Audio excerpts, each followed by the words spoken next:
Matagal ko nang gustong malaman mo. Matagal ko nang itinatago-tago to.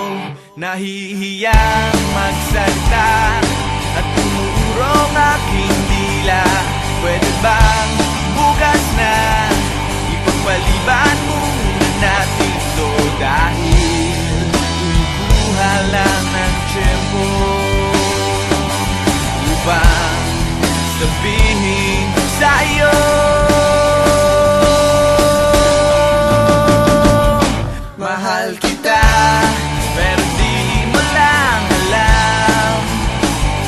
Mahal kita, pero di mo lang ramdam.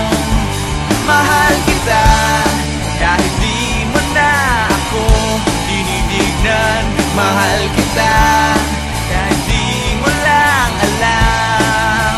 Oh,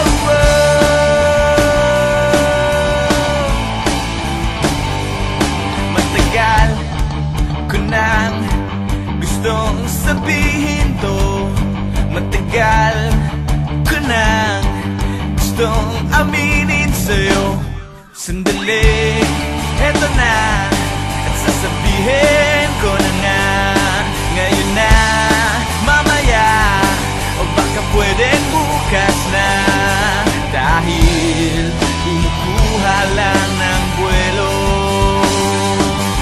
upang sabihin sa'yo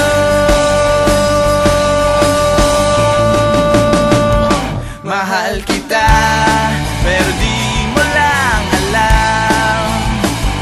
Mahal kita, pero di mo lang ramdam. Mahal kita, kahit di mo na ako tinitignan. Mahal kita, pero di mo lang alam.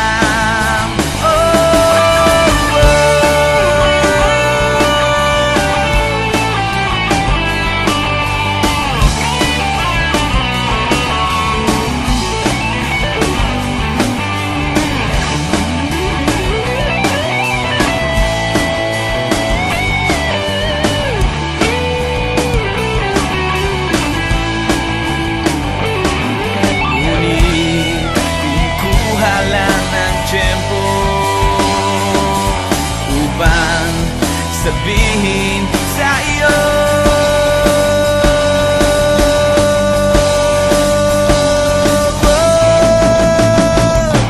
mahal kita, pero hindi mo lang alam. Hindi mo alam kasi hindi mo naman ako tinitignan. Ayaw mo namang itanong sa akin kasi baka nga naman hindi naman ikaw. At hindi ko rin naman sa'yo sasabihin kasi ayoko pa sa ngayon naman di ikaw. Mahal kita, pero hindi nga lang halata. Hindi halata kasi wala nga naman akong ginagawa. Hindi ako kumikibo, hindi ako nagsasalita. Wala. Pero hindi ako torpe. Hindi ko lang talaga masabi sa'yo ng harapan. Mahal kita, pero hints mo pa rin ramdam. Hindi mo ako titignan. Hindi rin kita titignan. Lagi mo lang akong pakikiramdaman, lagi rin kitang pakikiramdaman. At araw-araw tayong magdededmahan hanggang sa tayo ay magkabistuhan. Pero ngayong malapit ang matapos ang kanta ko, nais kong magkaalamanan na. Nais kong ako na rin ang magsabi sa'yo ng harapan kasi alam kong doon din naman ang tuloy niyan at dalawa din lang naman ang posibleng sagot dyan. Oo o hindi. Kaya't eto na, sasabihin ko na para matapos na at hindi na magkachismisan pa. Sasabihin ko na para wala nang problema at para hindi na rin kayong lahat nabibitin pa. Mahal kita, pero di mo lang alam. Mahal kita, pero di mo lang ramdam. Mahal kita, kahit di mo na ako tinitignan. Mahal kita, kahit lagi mo na lang akong dinidid.